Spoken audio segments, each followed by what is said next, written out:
Before I get started, I wanted to do a little mention about this beautiful 1940 pattern.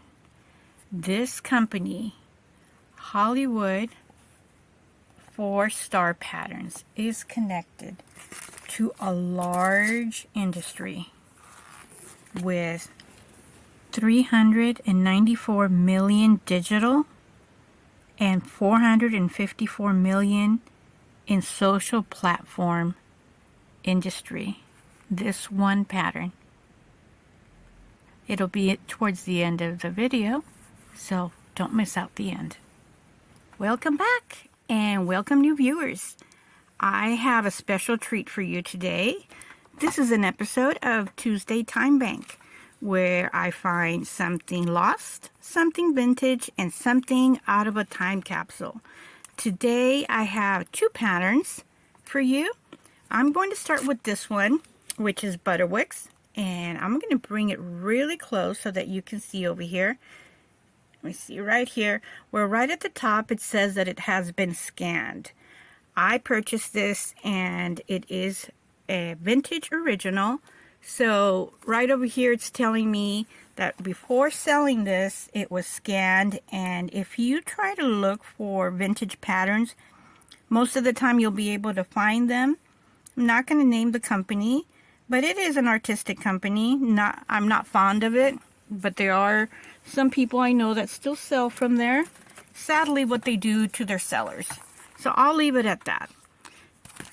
So let's open this up because I am getting a glare. I have not opened it, as you can see here.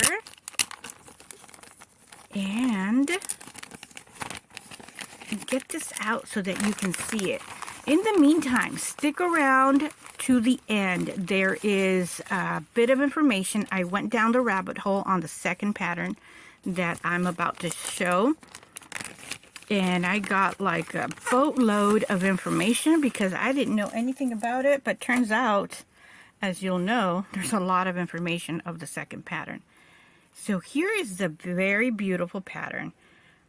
This reminded me right here of an episode of The Little Rascals, the black and white show.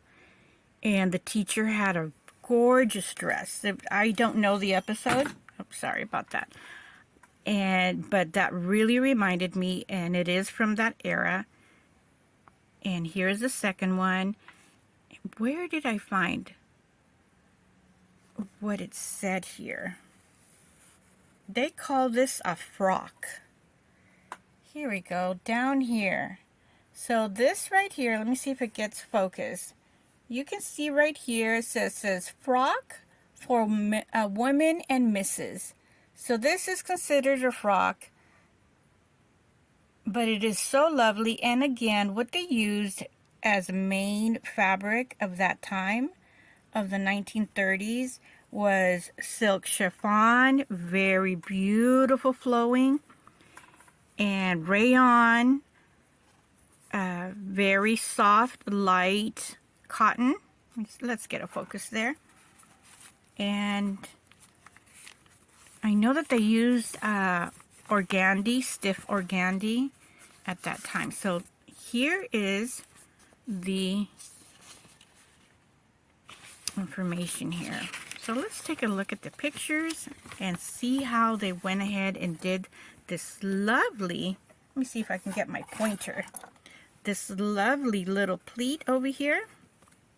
Let's take a very, oh my goodness, dropping things. Sorry about that. It's because I am watching the camera, this little space, as I'm putting things to the side or bumping things on my side. And I am being very careful. It is from the 1930s and it is cracking on the folds. But let's look at this lovely sample here. How you can see how the dress is put together, and they're doing like a little faux of them holding it by the pins. And ta-da! I opened up the instruction just to give you a sneak peek or an understanding of how this dress was made. And you can see right over here I was very careful to open this up. But basically, right here, you get to see the flounce. And right above, you get to see the layout of the sleeve. I'm going to bring the pattern in a bit so that we can see it and how it goes here on the bottom. So right over here we have step 5 where it's all done. So fabric, then you pleat it, and then you put it on the skirt. And up above, let me see here, up above, and we have a lot of light here. With the daylighting, I don't want to move it too much. You get to see it right over here on the far right, how it looks like. And to get a clear look, here it is on the choker part, the sleeves, and on the bottom. And then the other one where we have the flounce just gathered, and we have the cute little print and basically T-length dress. So on to our next dress, or on to our next pattern. I'll move this out and come up with the other one. Before I come up with the other one, I want to show you, here is the pattern. And this is all you have. You have a pattern, and I know my pieces because I've been looking at patterns for, what, 45 years? I can tell that this is the sleeve. So this is not for the faint of heart if you want to attempt to do this. So this right here is the sleeve, but then you're going to come up with other pieces like this one. And you're going to wonder, what in the world is this? Oh, it's coming apart. It's very old, from the 1930s. So there is a big fold in there. But all you have is this right here. Little dots, which looks like number 5. So I'm going to package this up. You're going to be seeing more of that. But it is quite interesting. Here's this little piece. Oh my god. What is this? What is this? I can't even make this out. My next pattern to show is this 1940s Hollywood 4-star patterns. And I got this, you know how I love original patterns, but I got this because of the beautiful 1940s design. And before I started to do the video, I did some research, and I will get to that in a minute. But let's look at the information here and what the pattern looks like. And again, we have blank patterns with little dots. You can see the dots right there. This is not as bad as the 1930s. This is 1945, so this is 15 years after the one in at the right. So I love how they have the little tassels here. And it's not a cap, but in the 1940s you see a lot of reference to World War II, the colors, etc. And just a quick look. This is beautiful. Look at the work over here, the sketching or the work. So you can see the jacket, how we have over here, it's lined up to right over here. And basically most of the work happens to be in the jacket, but another area is this one right here, which happens to be the bottom skirt or the skirt part. You get to see it right here. and the very detailed information over here of what to do in this area. And it's very interesting, but it does seem that the jacket is attached to the skirt. Look at that, how totally interesting. So it is a dress suit type ensemble. Look at that. Very, very interesting. I thought it would be a skirt, but no, it is actually attached, as you see here. It is beautiful but interesting once you look to see the detail. But yeah, once you see this, you get to really get a grasp of how this dress was made. So it is a jacket type dress.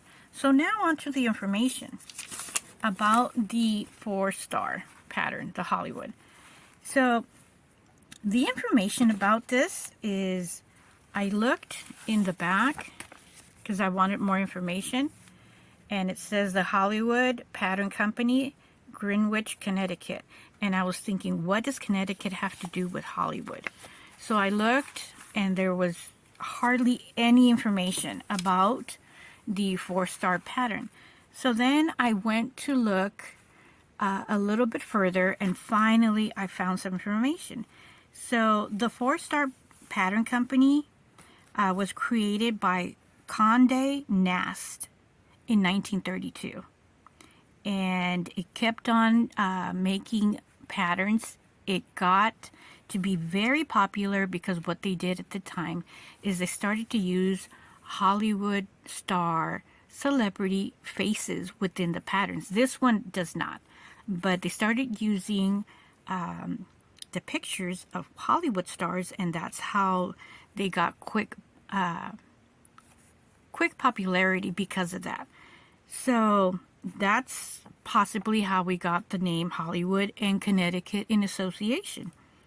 And they were running the patterns up until the end of World War II, when it ended in 1946. And I was thinking, if it's so popular, why did it end? So that's when I went down the rabbit hole. So I started looking for it, and I started to see a lot of information.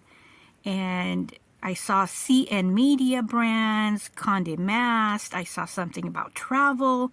So that took me to a deeper rabbit hole. And finally, I got to get more information. So get this. This pattern got started by Vogue magazine. Vogue magazine launched in 1892, and Condé Nast bought this in 1909. And in 1922, he changed the name of the company, the corporate name of Vogue, and he changed it to Condé Nast Publications as the holding company of interest. So in 1922, we got the Nast company, and now it is a large company, a large multimedia platform. And within the company, we have Vogue, The New Yorker, Condé Nast Travel, GQ, Glamour, Architectural Design, Vanity Fair, Pitchfork, Wired, Bon Appetit, among some. But there's so many other companies associated with this, I'm going to say little, this sewing pattern company. So it all started with Vogue. Then we started with Hollywood Association to Connecticut, and 394 million digital company, and 454 million in social platform. So basically, I'm not going to say this pattern company started it all, but it all started with my wanting to get down, what did Hollywood pattern company have to do with Greenwich, Connecticut. So there you have it, folks. What a wonderful Tuesday time bank. So we'll see what I have in store for next week. And thank you for sticking around toward the end. Next week, we will have a little bit more information, more lovely Tuesday time bank era patterns. Please don't forget to give me a thumbs up, a comment, and a share. Shares are helping my channel grow, and that's what I'm working on each moment of the day. Let me know what was your favorite part of this video. We'll have a great week. You be safe, and we will see you next week for the next Tuesday Time Bank. And if you want to join on the tag, feel free to do that. Tuesday Time Bank on Tuesdays, something lost and found, vintage, or something of a time capsule. And that's what we are doing today. Have a great week, everybody. Be safe, be happy, and we'll see you. Bye.